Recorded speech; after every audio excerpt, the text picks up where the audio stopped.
allegiance. Will you please stand? I pledge allegiance to the flag of the United States of America and to the republic for which it stands, one nation, under God, indivisible, with liberty and justice for all. Thank you. I just, before we dive into it, Mr. Buster is delayed and will probably arrive during our proceedings. And we'll just proceed while he gets settled in. And he is delayed in some traffic. Next item on the agenda is approval of minutes. Considering the approval of minutes of the regular governing board meeting of October 8th, 2024 as presented. Is there a motion? I make a motion to approve the minutes. Mr. King moves. I'll second. And Mrs. Anderson seconds. I'll go ahead and call for the question. All in favor, please signify by saying aye. Aye. Any opposed? Not seeing any. Motion carries. Next item on the agenda is general functions, staff, student, and community representatives. Mr. Cruz. Thank you. Thank you, President Tippett, members of the board. I'm just trying to get it. Oh, there we go. We have several special announcements this evening, including a couple of performance groups. So with that, I'll turn it over to Mr. Mario Balderrama, Assistant Principal at Vail Academy and High School. Mr. Balderrama, you want to introduce your group? Yes.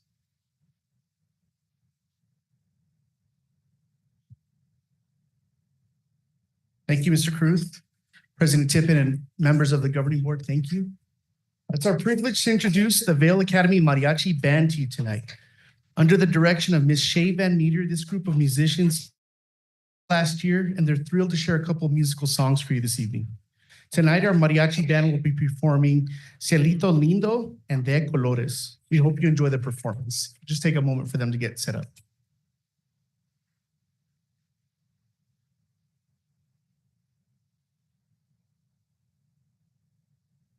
That they're facing. They can face that way. Yeah. Face the parents. Yeah. We know who Sweet they're. of a task.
Yeah.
Thank you. Thank you. We would love if you guys would be comfortable to have a picture with us before you head out. Would that be okay? Also, I have some certificates of appreciation. Parents, you should probably get one too. Oh, sorry about that. For taking the time and coming to perform here at the board meeting tonight. And we'll hand those to your teacher and she'll hand those out to you guys later, okay? Thank you so much.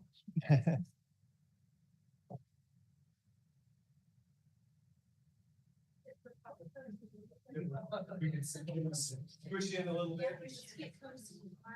Yeah.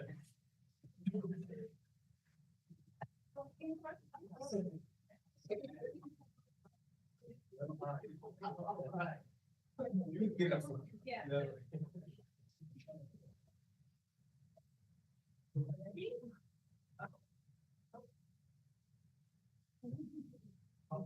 Yeah, ready? 1, 2, 3.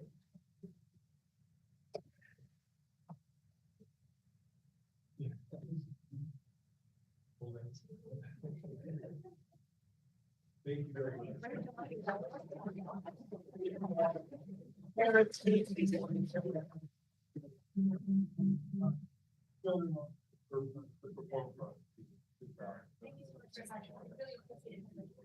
Thank you so much.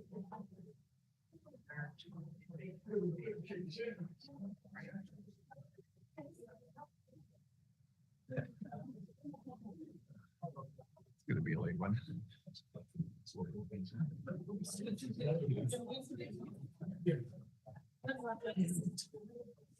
Yes. Yeah.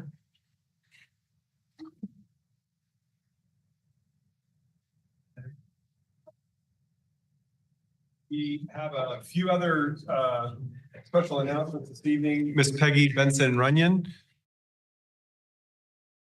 Junior chef.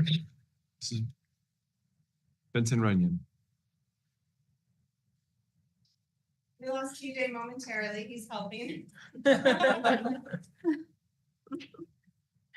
evening, President Tippett, members of the board and superintendent crew.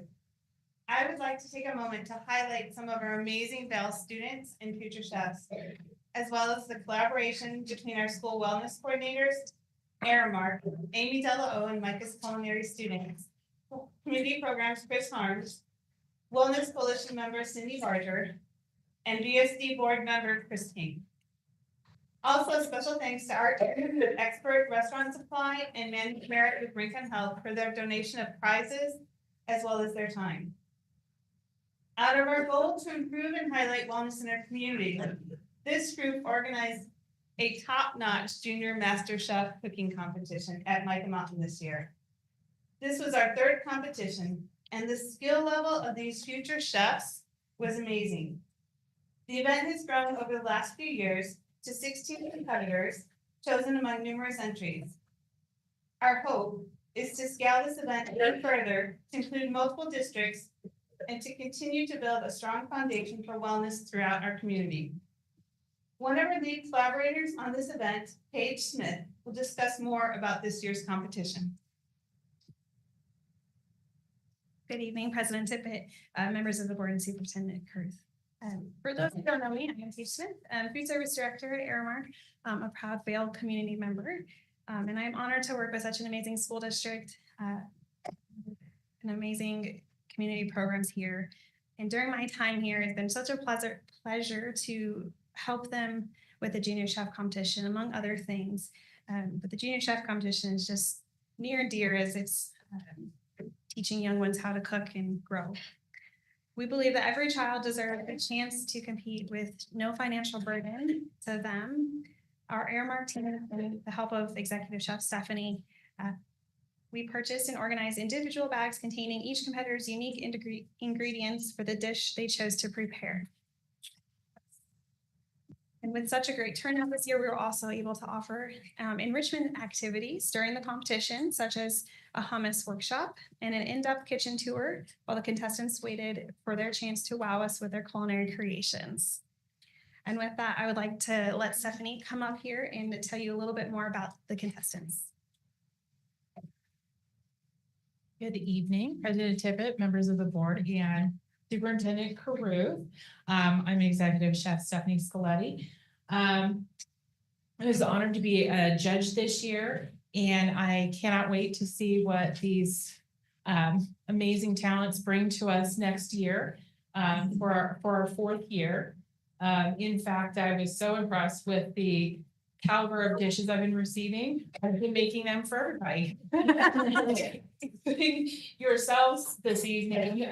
Tonight, the menu is based on the original, our original students' recipes: the chickpea salad, the spinach strawberry Greek salad, the creamy Tuscan chicken, and the chickpea brownies.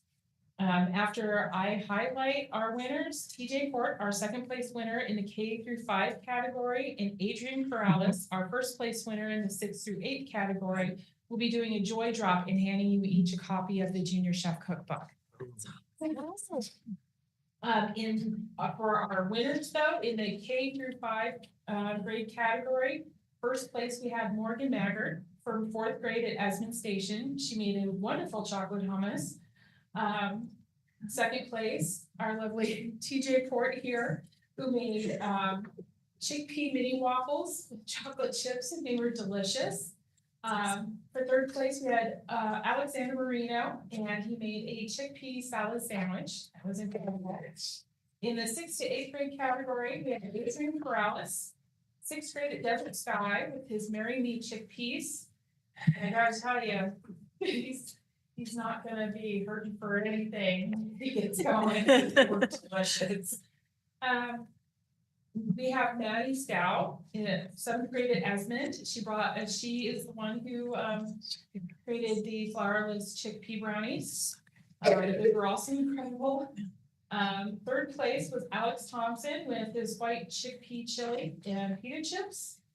In the 9th to 12th grade category, this evening you enjoyed the creamy Tuscan chicken with chickpeas from Italy of Micah Mountain.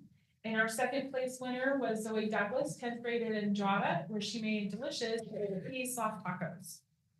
So one last special thank you goes out to the Micah Mountain culinary students that supported their younger peers through competition, and to our contestants who gave their all. I'll see you in the kitchen next year.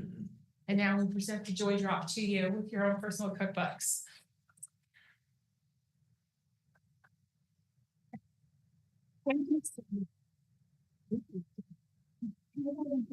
Thank you very much. For me? Thank you so much. Congratulations. I have, remind me He's next. not here, he's not here. Oh, He got one. Oh, yeah. It's right here. all right. Cindy get one? Thank you so much. You did. If you leave the extra cookbook there, I'm certain that somebody on our leadership team over here will take it. Would be glad to try those recipes. Well, thank you all. Chef Steph made several of your recipes for dinner for us tonight, and they were outstanding. So thank you for being here. Everyone was delicious. Yeah. And parents, thank you for bringing them tonight and sharing not only their yummy goodness that we had tonight, but also their time and talents. Appreciate that. Can we do a photo? Yep. If that's okay with you guys? Okay.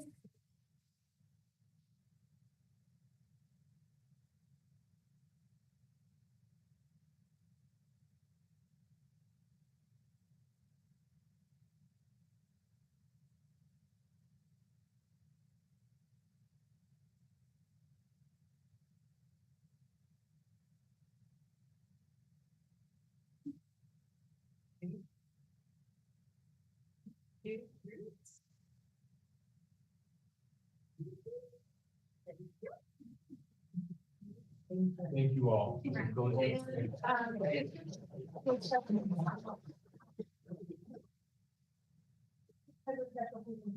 Yes, perfect. Paige and Stephanie, we would like to actually thank you on behalf of the board for actually putting this together.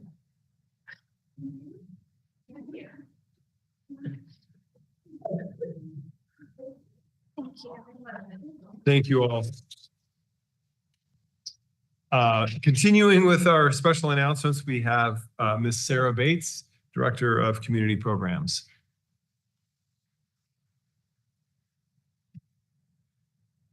Good evening, President Tippett, members of the board, and Superintendent Caruth. I'm here tonight to recognize Community Programs team from Acacia for their outstanding performance on our recent Quality First assessment. The Quality First assessment is a very rigorous evaluation of our program that covers everything from classroom setup to individual interactions with children. Our goal in community programs is for all of our sites to be rated 3 or higher, which is equivalent essentially to having an A-rated school. The stretch goal for us and what our directors strive to do is to actually have 4 or 5 rated school sites.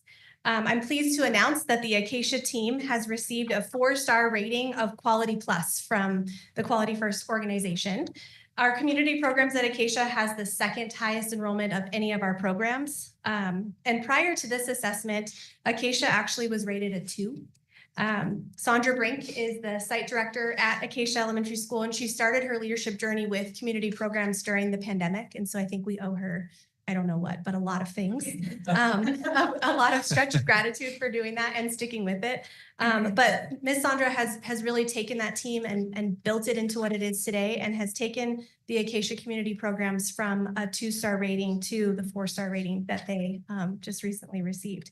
Her team is dedicated, loyal, and hardworking. The improvement from a 2 under her leadership is just remarkable. I want to recognize the Acacia teachers who were specifically assessed for the assessment: Sharon Twaits, Tori Hill, Vanessa Jansen. They received a score of 4.62, and you need to get something over an average of 5 in order to be rated a 5. So they are really, really close to a 5-star rating. And I know that Miss Sandra is dying that they're millipoints off of where they really need to be. So we've had lots of conversations about, darn it, we're so close, right? I want to just further recognize their achievement because the highest score you can get in any one of the categories is a 7. And Acacia received perfect scores in several categories, a perfect 7. And they are things that we obviously strive to do within our district. Obviously, relationships and academics are of equal importance to us. And these perfect scores really demonstrate the strength of the Acacia team in focusing on both of those things as pillars of who we are and what we do.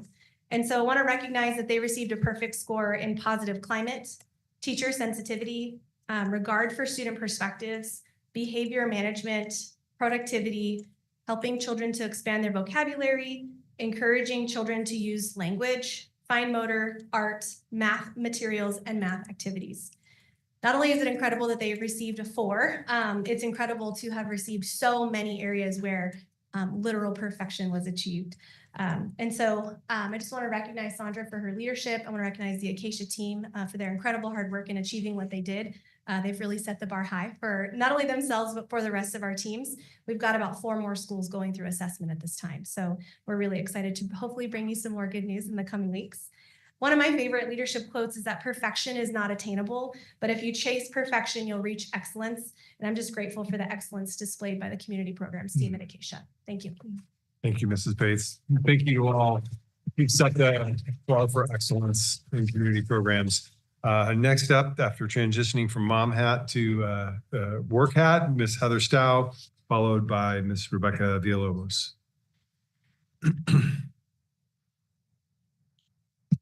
Good evening, President Pratt, Mr. Kruth, members of the board. Just want to do some recognitions for some amazing folks around the district. So every quarter, as I've shared before, our Community Connections and Student Supports team recognizes a staff member who has truly excelled in their role. And we gather together and share appreciation for their hard work and their dedication. I then have the pleasure of calling the staff members to express our gratitude personally. I got to do that today and it was such a bucket filler. And I'd also like to share those words with you. Amanda Cook chose to recognize Crystal McCown. She's our social worker at Sonita Valley Elementary. Crystal's been an invaluable asset to Sonita Valley with an all-in approach to providing student services. Her ability to quickly build rapport with both staff and students has fostered a supportive and collaborative environment in the short 4 months that she's been here. Additionally, Crystal has become a trusted resource for parents, offering guidance and support. Her proactive and innovative strategies have led to targeted supports like calm down spaces, which have become a go-to method for students in helping them learn how to regulate their emotions, in turn leading to less time out of class. Ginny Graves and Emily Sapola both nominated Elaine Murphy, who was a site technology coordinator across the district, does amazing things. Elaine provides outstanding dedication and responsiveness with all things Qualtrics. Qualtrics is our new software program. It's been a really sharp learning curve, but she's just come alongside us and helps to be the expert for that. Elaine consistently goes above and beyond, demonstrating a genuine commitment to helping others and making a positive impact in every task that she undertakes.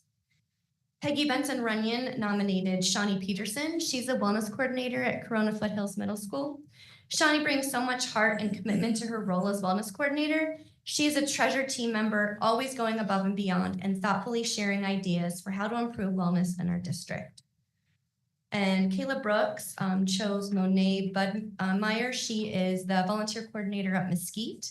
Monet has leaned into her role as volunteer coordinator with incredible dedication and thoughtfulness.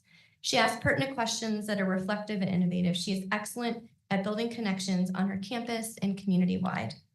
And lastly, Jill Wells nominated Matt Turley. He's the school psychologist at Cienega High School. Matt is a true advocate and champion going the extra mile for children and families he serves at Cienega High School. Matt works hard to find creative solutions that work to meet each child's individual needs. Matt is not only a champion for his students, but is an amazing collaborator with the staff at Cienega and the district as a whole. He's the go-to for resources in those one-off unique situations. Matt is always willing to collaborate to find the best solution for our children. And lastly, I'd just like to do 2 more recognitions. Ginny Graves and Elaine Murphy have gone above and beyond in ensuring that the Vail Pride Day Staff and Volunteer of the Year nominations process has gone smoothly. From communications to staff and families, to calculating nomination numbers and exporting them out of Qualtrics software, to answering staff and parent questions, their heart for making others feel valued and honored has been evident throughout the entire process. The nomination window closes this Friday, and we look forward to sharing words of appreciation and gratitude with our incredibly deserving staff and volunteers. And then my last recognition goes to Jill Wells. She led an incredibly successful McKinney-Vento shopping day on Saturday, October 12th. Over the course of almost 5 hours, Jill and an army of volunteers were able to serve 74 students in providing new clothes, shoes, coats, and hygiene supplies with federal McKinney-Vento funding.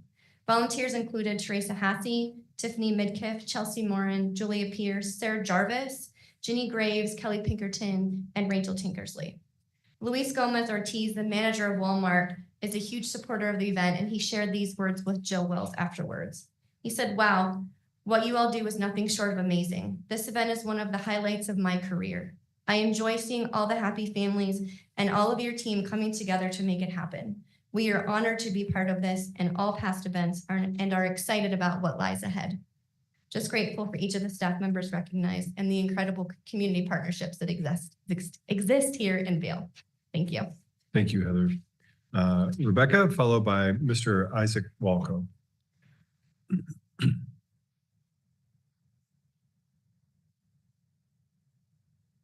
Good evening, President Tippett, members of the Governing Board, and Superintendent Cruz. I am here tonight to recognize Samantha Thomas, our front office clerk at Cottonwood and volunteer coordinator. She's done an amazing job welcoming families and building strong relationships so that we have many volunteers who feel comfortable and invited to help out with the events happening on campus. To date so far, we have clocked over 1,500 volunteer hours in our first quarter and counting because of all of her efforts. I also wanted to recognize Sharon Hodges Owen, who's doing an amazing job in her first year as a student achievement teacher at Cottonwood. Sharon's leadership in analyzing student data and solidifying best practices in instruction has been invaluable to our campus. Our team is so appreciative of all of her hard work and countless hours coaching, modeling, and working alongside our staff. Cottonwood hosted its annual Grandparents' Day last quarter under the direction of Jennifer Bliss and Alicia Reinhardt. It was a great success with over 300 visitors on campus participating in activities and lessons that morning.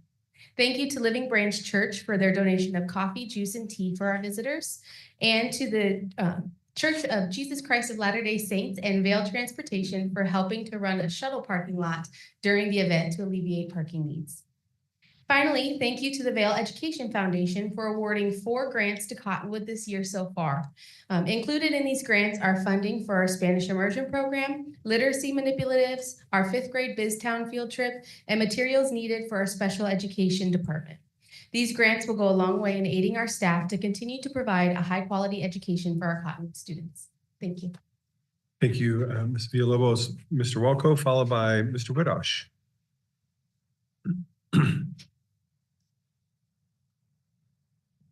Thank you. President Tippett, members of the board, and Superintendent Cruz. Good evening. Pantano would like to recognize Katie Vera for being a Pantano pioneer. She leads with heart, bringing so many fun new initiatives to Pantano. Her efforts to establish a robust student council, link crew, and development of student-led daily announcements are just a few of the amazing things that she's done. She's all heart, and she's jumped right in at Pantano, and we're better for it. Thank you, Joe Wells, for doing an amazing job of making sure that our McKinney-Vento students have all the resources and supplies they need. Jill has been instrumental in ensuring our most at-risk students don't fall through the cracks. It's been a pleasure working alongside her in support of our students. We'd also like to acknowledge Irene Cifuentes for coordinating our Yodo shopping day with Joe Wells. 15 Pantano students were able to qualify for more than $200 worth of clothing and hygiene supplies at our local Walmart. Irene was also able to help shop for students who were not able to be present. We would also like to acknowledge Sarah Bates for her efforts to collaborate and find opportunities for our Pantano students to learn about and apply for community programs. Her efforts have led to one of our Pantano seniors gaining employment with the district. Great job building bridges. Thank you so much. Pantano would also like to thank Casey Larios of Cienega's Ag Sci program. Casey spent the morning sharing ideas, resources, and letting us tour the facility at Cienega. Pantano is in the initial stages of developing a large school garden as part of their agricultural sciences class. Casey's willingness to share her vast experience and expertise is welcome and valued. Thank you. Thank you, Mr. Welko. Mr. Winosh.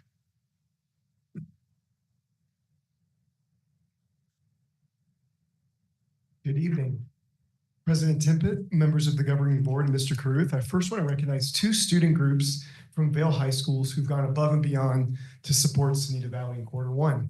I would first like to recognize Chief Jeremy Fuller, Master Sergeant Willie Jordan, and the Cienega High School ROTC students for helping volunteer at our PTSA events. They provide manpower and go above and beyond to not only set up and run our events, but just our positive presence on our campus. They're supporting students, they're chatting with parents, and they are efficient at putting stuff up and cleaning it down. So we're very grateful for their time and support. Secondly, I'd like to recognize the Micah Mountain High School cheerleader team under the leadership of Danielle Newman and Dominique Brown. We had an assembly, like a pep assembly, which we hadn't done at Sonita Valley before. And we had those cheerleaders really engage our students and fire them up. And it was just really fun and really enhanced the event for our kids. And a lot of those students had gone to Sonita Valley as elementary kids. So afterwards they said, hey, can we go to the playground and walk around? So very cool, again, event to kind of bridge those boundaries or bridge those from high school to elementary. Super cool. So thank you to those student groups. Secondly, I would like to recognize and thank Rob Davis and his team at Living Branch Church. The amount of ways that Living Branch Church supports our campus are too numerous for me to list. But their constant, unwavering support of our school is such an asset. From having their famous ice cream truck available at any time for us to having mentors providing meaningful support of students on our campus. They go above and beyond for us. So thank you to them. And finally, I'd like to recognize one of the most dedicated and hardworking groups on our campus, our special education parapros. This team, starting with Ashley Bolio, Jill Braun, Liam Christie, Ashley DeBono, Jen Eaton, Sanaya Gonzalez, Cassandra Holt, Trina Jaco, Daisy Leon, Natalie Martin, Talia Medina, Teresa Newton, Laurel Oliver, Rick Prober, Teresa Vermilia, and Jaleisha Washington absolutely put students first every day. They're reliable, they're flexible, they wear many hats throughout the day, but they are there day after day to support our kids. Thank you. Thank you, Mr. Wadash. A few other recognitions. I'd like to acknowledge fifth grader Colin Janovich from Sonita Valley Elementary School, who was presented with a certificate of recognition by the county supervisor, Steve Christie, for his contribution of 7,000 diapers during the 24 diaper drive. That's amazing. Trying to figure out how many years worth of diapers that might be for a family. Pretty incredible. Also, I want to recognize Empire High School, which we recently found out was named as part of the AP School Honor Roll, recognizing schools that have done an outstanding job. Welcome in creating and supporting students who take AP courses. Empire earned a bronze recognition status for the AP Honor Roll because they had 48% of their students graduating took an AP class or an exam in high school. 37% of students graduating scored a 3 or higher on at least one AP exam, and 7% of students in the graduating class took 5 or more AP exams where at least one exam was taken in 9th or 10th grade. So congratulations to Colin and Empire High School. That's all we have for staff, student, and community recognitions this evening. Thank you for bearing with us. It was a little long. We've been on fall break and have not had folks back to be able to do this. So appreciate the additional latitude to do that. We appreciate a full 35 minutes of gratitude. That's pretty amazing. So we will go ahead and move forward on our agenda. Next item on the agenda is call to the public. At this time, the board may consider and discuss comments from and concerns from the members of the public. Is anyone here to address the governing board tonight on something on tonight's agenda or not on tonight's agenda? Not seeing any, we'll go ahead and hop forward to correspondence and reports. Mr. Cruz. Thank you. Superintendent. Yep, thank you, President Tippett, members of the board. Just have a few things I want to call attention to. First of all, while the weather may belie the fact that it is fall. And if you turn to our calendar, I just want to call attention to all of the activities that are happening beginning this week, in particular on Friday, with fall festivals of some sort happening at Cottonwood, Corona Foothills, Acacia, Ocotillo Ridge, Mesquite, Esmond Station, Pantano, and Andrada. And then Sycamore is doing a spooky run on Saturday. So lots to be able to do. Just also want to thank the staff that are making that happen. In addition, it's homecoming at both Empire and Cienega this Saturday, or this Friday and Saturday. And then just flip ahead 1 week, I want to also call attention on our calendar that November 1st is Make a Difference Day, or excuse me, November 2nd is Make a Difference Day at many of our schools. And we'll be sending more information out about that, but we'll have a whole bunch of community volunteers that will be supporting those schools. That's all I have for superintendent's report this evening. Thank you, Mr. Cruz. Next item on the agenda, board report. Do any board members have a report at this time? Mrs. Anderson.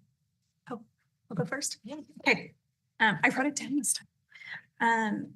I was able to go with Mr. Carruth to Empire and have a rally check lunch. So we met with 4 staff there, and it was just such a pleasure to sit and chat and get to know them.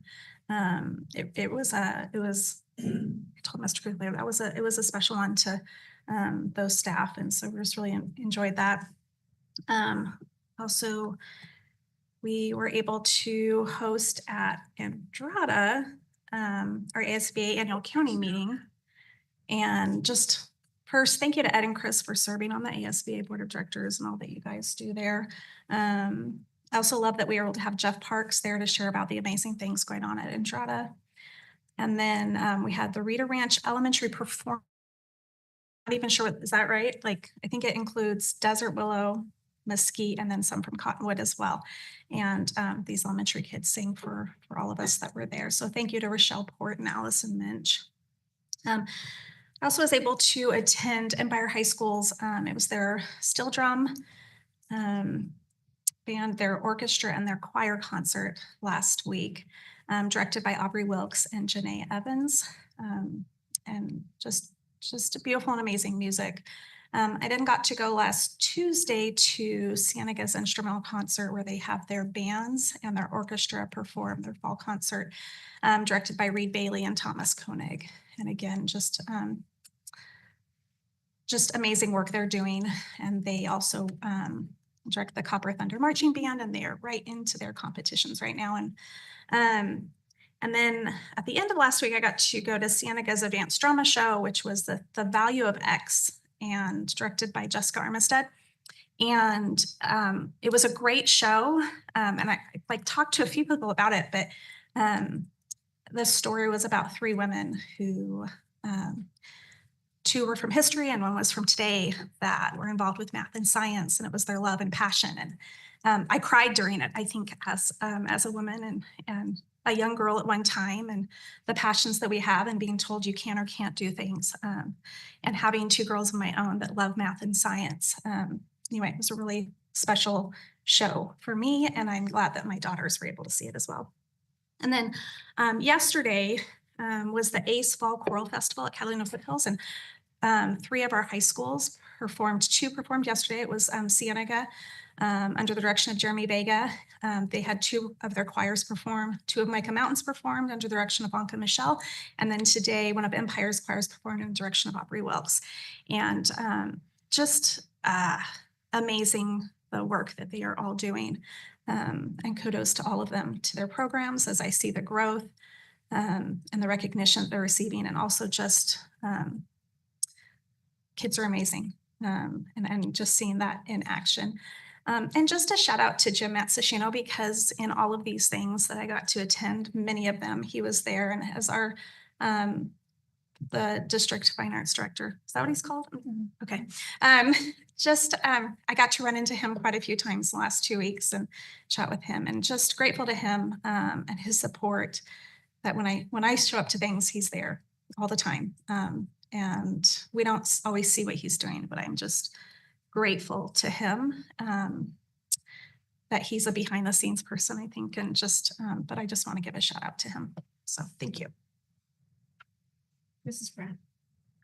Ms. Anderson very eloquently said what I was going to say, but just wanted to recognize Mr. King and Mr. Buster for your work on the ASBA board.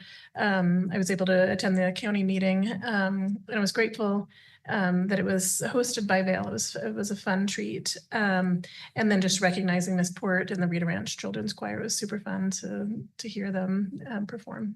Thank you. Any other board reports?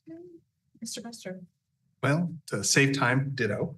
The ASB, or Arizona School Board Association Pima County meeting was exceptional. I would say great planning, preparedness, coordination, especially in wrangling so many of our local districts together. So hats off to Chris King for what he does on a regular and consistent basis here with the board, with our community, all the way up to and including taking care of districts, not just our own district and our own districts here in Pima County, but districts throughout Arizona.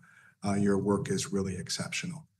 And hats off to our phenomenal Wonder team sitting over there in the corner over there, Chef Staff and Lady Page. I've never heard so many compliments coming out of our districts saying that the food was exceptional.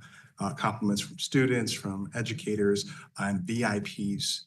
Just hats off to you. And I can attest some of the best food throughout Arizona school districts. So thank you. Thank you, Mr. Buster. Thank you for everything that you shared, and for just every one of you for being out and representing the governing board at just a wide variety of different things throughout the community, and the work that you each do, and that we actually have just the privilege to be a part of at all. So I think we'll go ahead and move on to the consent agenda.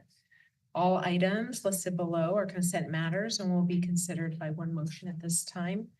There will be no consent discussion of consent items. Any board member may remove an item from the consent agenda by request. All items not accepted and approved as part of the consent agenda will be considered individually. Do any board members wish to remove an item from the consent agenda? Not seeing any. I'll go ahead and ask Mr. Kruth to make a recommendation. Thank you, President Tippett, members of the board. It's recommended that the Vail School District Governing Board approve all items on the consent agenda as presented. I'll accept a motion. So moved. Mrs. Pratt moves. I'll second.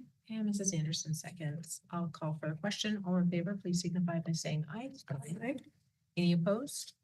Not seeing any, the motion carries. Next item on the agenda is new business, M&O override report.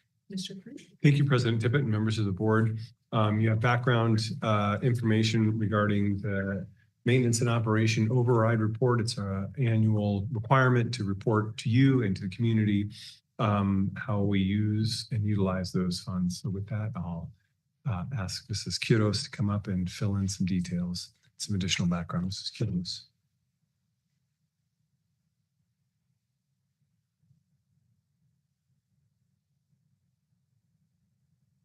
Mr. Cruz, members of the board, as Mr. Cruz mentioned, this override that we are presenting tonight, just as an update, is from the November 2021 election, where the voters in Vail School District approved a 12.5% override increase.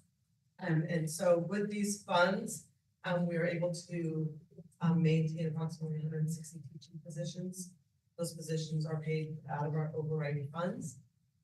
With that, we continue funding programs to promote high academic performance, including programs for advanced math for that students. We have used some of the funding to help reduce class sizes. We also have provided intercession classes, art, music, and PE courses. At the very beginning of the override. We've done a one-time salary increase, and we've been able to just maintain that with those employees that have continued to work for the district over the years. But that started when we were in the 10% override back 2016. And then we have some additional staff that provide support for counseling of students for academic, career, and social emotional development. This is one of those that's part of our secondary tax rate that we receive these funds. We receive about $760 per student with the override. And we are in the third year of the 7-year of the override.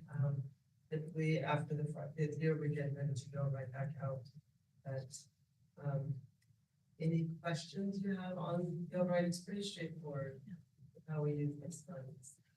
Just want to acknowledge for those who may be listening that the override that we're talking about is an override of the limit of maintenance and operation capacity that we have. So it allows, we're governed by the amount of capacity that we have based on the number of students that we have. The override is simply an amount above that 12.5%, and that is a continuation of an override that's been in place for many years. So this is just an acknowledgement of how those funds are used publicly. That's required once a year. Thank you, Mr. Kruth. Any comments or questions? We're, as board members, we're fairly plugged into this process. And so we're fairly comfortable with the information presented and no comments or questions. Next item on the agenda is the bond report. Mr. Kruth. Thank you, President Tippett, members of the board. This is another annual process that we're happy to do, but also required to do, is being transparent about how the school district utilizes bond funds, both from what we made statements through our through the voter information and the measures that passed, the bond measures that passed, and how we're utilizing those funds. So with that, I'll turn it over to Mrs. Kiddos. With members of the board, this was an election in November 2018, so 6 years ago, when the voters of Vail approved for $61.3 million bond. With that, we did that in 3 separate sales. We did our very first one in April of 2019. With those funds, that's how we did this major district-wide network, fiber network. We also built Mike Mountain with these funds. And that was the start of the bond expenditures. We were able to do expansions at Anjara and Vail Academy, Vail Inclusive Preschool we were able to do. We've done many carpet replacements throughout the school district. Some restroom repairs, we did some fire alarm panels that we had to take care of. We also, and this is all based off of decisions that we had from a big committee of not just district employees, but the community, of the items that needed to be addressed. And so we were able to purchase about 30 buses with these funds. We were also able to build a mechanic shop on transportation. We are also, our last large project that we have right now is Swirl Creek. That was the last of the bonds, which we just finalized that in April of 2024.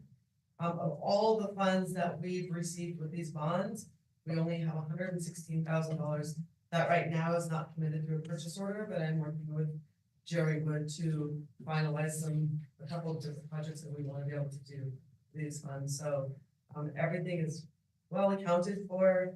We've been able to do a lot of amazing projects throughout the 6 years with these funds, and so we'll be wrapping it up at the end of this fiscal year.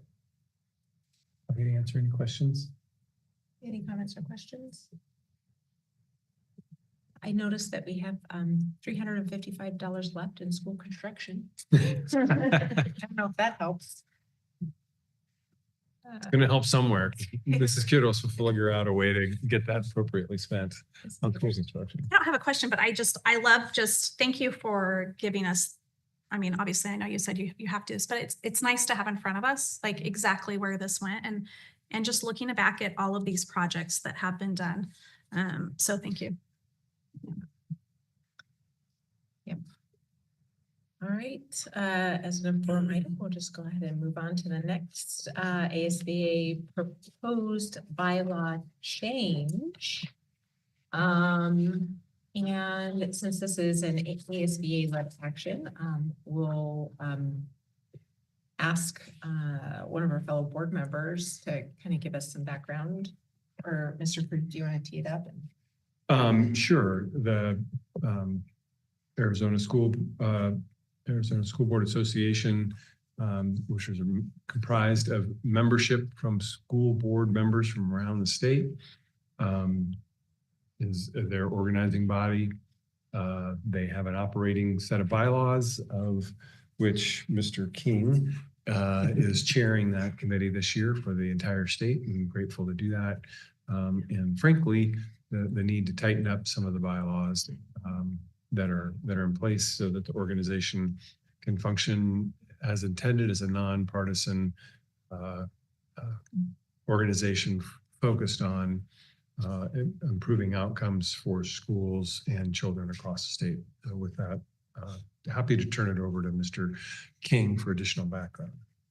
All right, thank you, Superintendent Cruz. President Tippett, back in February, I was appointed as the president or the chairman of the governance committee for the Arizona School Board Association, with the sole focus of updating or presenting a series of bylaw changes to the bylaws, as well as updating the operations manual. Well, the operations manual can't be updated right now because the bylaws aren't updated. So that's kind of why this is the big push here. There's a package of bylaws that are being submitted in one package. So it's referenced as one amendment, but it's about 50 separate amendments to the bylaws. And what it is it's designed to improve decision-making as well as transparency throughout the organization, roughly about 200 plus districts, 190 to 200 plus districts. So each district is entitled to one vote. So depending upon how the boards vote, it gets how the board members vote. It could go one way or the other. There is an official voting process, and the window was open from September 19th to December 13th of this year. So we had plenty of time to evaluate this. And there was a lot of changes, which we actually studied, which we actually went through and studied in the study session earlier. So with that, I'll be glad to take any questions. Okay. So we had a chance to look over the changes on our own. And then Mr. King kind of went over things during our study session. Does anybody have any comments or questions about some of the proposed changes to the bylaws of the ASBA? Mrs. Pratt? I just have a quick comment just to say thank you to Mr. King. I know this was a huge undertaking that took a lot of time over many months. So thank you for leading that. Thank you. I also think that the bylaws changes kind of reflect some of the things that needed to change in the organization.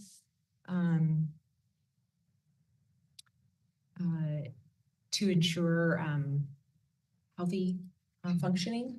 I think as a statewide association, to make sure that it's representative of all districts and has some healthy procedures in place to govern. So I feel like it's important that we support the changes and don't have any questions or concerns outside of things that we've already talked about and answered. Mr. Buster, you have a comment or question? I was just going to give hats off to the ASBA board as well as Mr. King in regards to making the bylaws more professional. They're more clear, they're cleaner, they're more efficient, they're more effective, they're readable for the average individual, so that we're very transparent as an organization that we belong to, that inevitably this is it is an institution that will be sustained for many years to come. but setting the example for all individuals that are part of this organization, as well as the school districts that are represented, and then ultimately the students. We pledge that we want students to succeed and we want them to be professional, and having an organization streamlined and make sure that any student that goes in and has the opportunity to read these knows that they are part or being represented by a professional organization. So hats off to you, sir.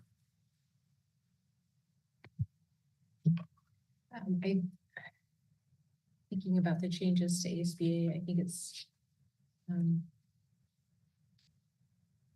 an important organization because it provides so much professional development and education to board members, not only here in our community, but throughout the state.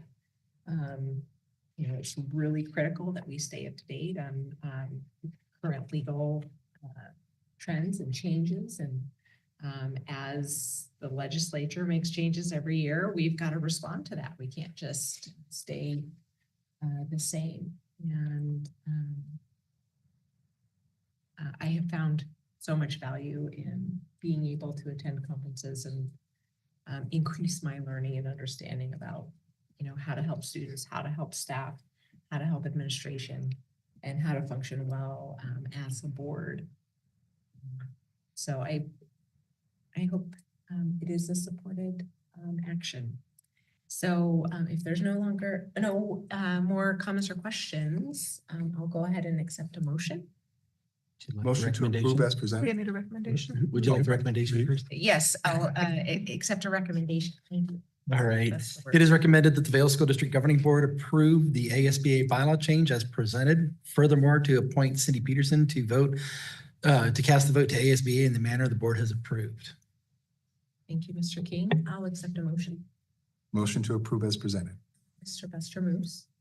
I'll second. And Mrs. Pratt seconds. I'll go ahead and call for a question. All in favor, please signify by saying aye. Aye. Any opposed? Not seeing any, the motion carries. Next item on the agenda is labeled ASBA policy advisories, but they're actually policy advisories to change Vail School District policies. So in accordance with changes to Arizona law. So with that, I'll go ahead and turn the time over to Mr. Kruth. Thank you. Sorry, I need to do this really quick.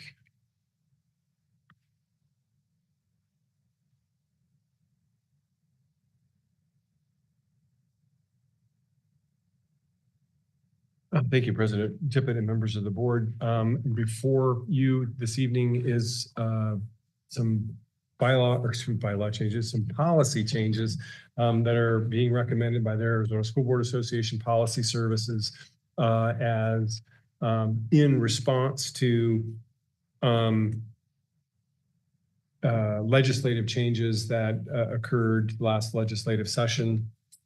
Those are now in law, and as a result of that, our policy needs to reflect those changes as well. So there are 7 of them. I'm just going to go through and highlight them. This is a study item. You've had an opportunity to read through them. We will bring them back for action at the next governing board meeting.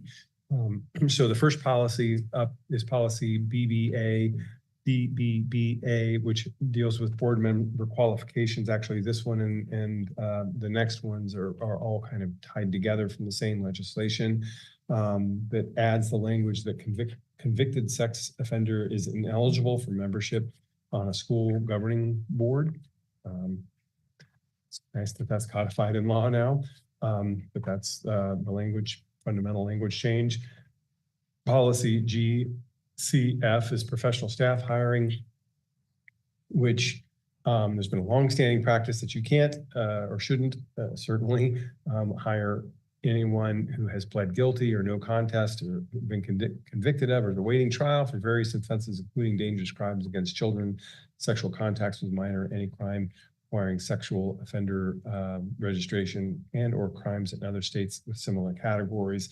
The teeth of the change of the law is a knowing violation of the statute is now a class 6 felony. The other one is policy IHA, which is the basic instructional program that requires some additional time in place for us instructionally to make sure that we address the Holocaust and other genocides. It also adds language around a literacy coach or a literacy specialist to the list of employees that are, and which includes teachers, which may satisfy the dyslexia training requirements at the K3 level. Policy IKF, which is the graduation requirement. The additional language change would be to provide a total of 1 year of instruction in federal constitutions, American institutions and ideals, and in the history of Arizona, including history of Native Americans in Arizona.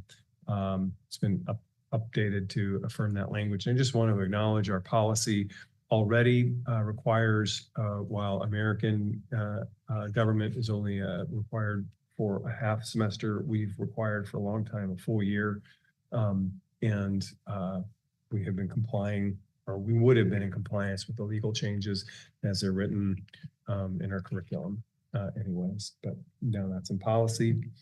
Then there's policy JFABC, which addresses, it's a notification of board meetings, and this is not for our board meetings, it's for the State Board of Education that is directing them to come up with language and policies that govern academic credit calculation for foster students. So that language is now will be in our policy. Fundamentally, it does 3 things for foster students at the high school level. One, it requires that they come up with criteria to allow partial credit to be accepted. So if a student earns say 1/4 of an English credit and then is forced to transfer as a result of that, of a different placement, that they can get 1/4 and then add on that when they get to a new school. The second is a requirement that once a student, foster student is transferred schools at the high school level, that they meet with a counselor and there's a plan put in place for that student within 10 days. And then the other one is that if a foster student is in the 11th to 12th grade and they transfer schools, that they are not to, their graduation requirements are the minimum state graduation requirements, that they can't be anything that's added on by a local school district. So for us, as an example, if we added that extra half of an American government class and they were transferred in their senior year, they would not be held to that full credit of a class. That's as an example. Senior exit project. Or senior exit project. That's right. The other one is JFB, open enrollment. Just adds another category of children who could receive out-of-district open enrollment preference, and that's for active military children of active military families, or children of family who had a serviceman killed in the line of duty. And then policy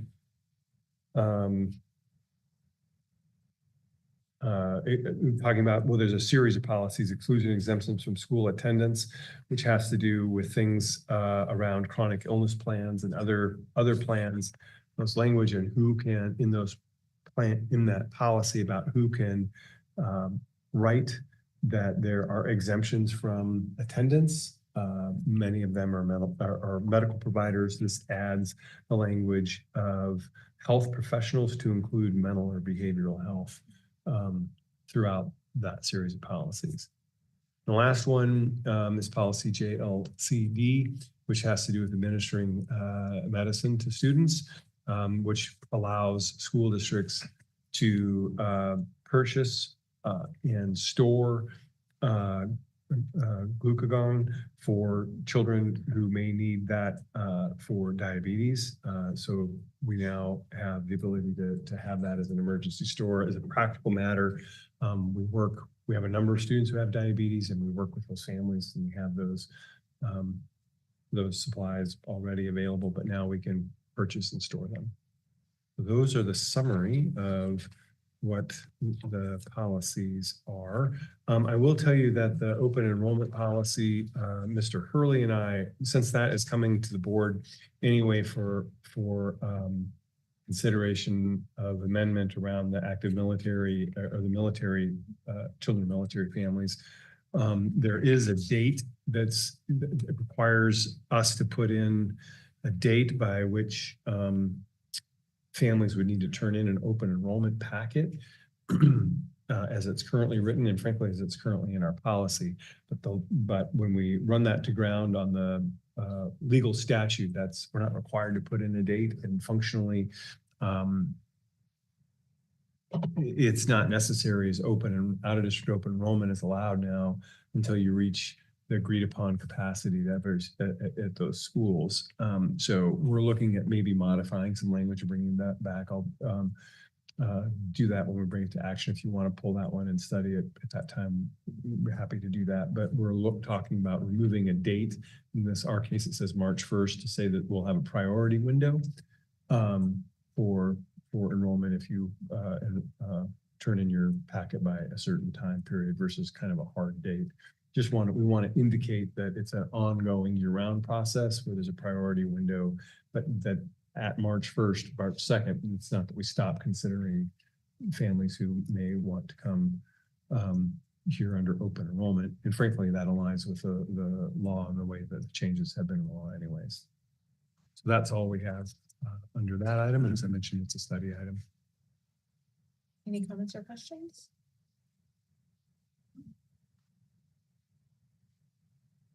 Would you like us to pull that item? I don't think so. I'm mentioning it here as Mr. Hurley and I were looking at the policy and reviewing it and thought that this might be a good time to make that change and clean it up. One of the things that we're doing procedurally is cleaning up the language that's available on our website about open enrollment.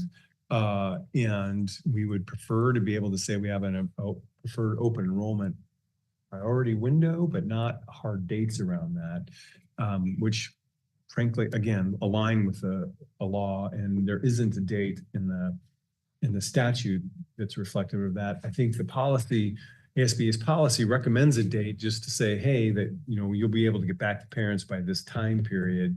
But as it reads, it feels a little misleading that is after what happens on March 2nd. Well, March 2nd, we can still accept students under open enrollment. So we just like to clean that language up to reflect that there's a priority window around open enrollment, but we accept open enrollment year round as long as there is capacity at that grade level school, grade program, et cetera, that we're also required to define. Okay. No comments or questions then? All right, this is the study item, so we'll go ahead and move on to the next item on tonight's agenda, which is executive session. Mr. Group. I think you need to read us into executive session, Mrs. Tippett, but you might want to take a 5-minute break before we do that. Yes, so we're going to move into executive session. And so we'll take a quick 5-minute break and allow folks that are not staying for that to head out and a quick break for board members. And then we'll meet back here for everyone who is attending the executive session.